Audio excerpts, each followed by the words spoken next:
কেষ্ট চৌকাঠে কে বিলি করলো নকুলদানা? পার্থপাড়ার নাকতলার বাসিন্দা অনুব্রত মণ্ডলের তিহার মুক্তিতে খুশি শুধু বীরভূমের তৃণমূল কর্মী তা কিন্তু না, রাজ্যের তৃণমূল কর্মীরাও। পার্থপাড়ার বাসিন্দা কিন্তু ছুটে চলে আসে অনুব্রতর গড়ে নিচুপট্টির বাড়িতে, খালি হাতে না নিয়ে আসে নকুলদানা।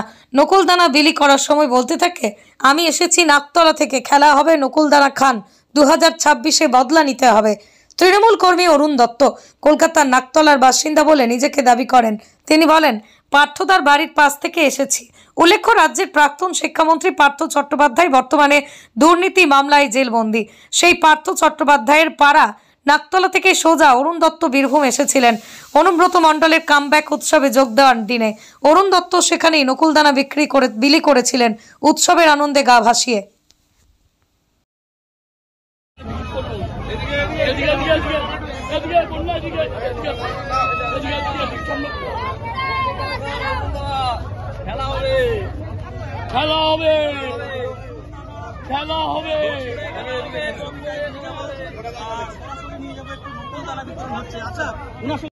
সবাই নকুলদানা খাও।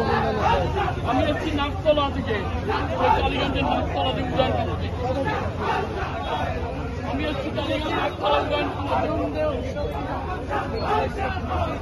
কি করছেন।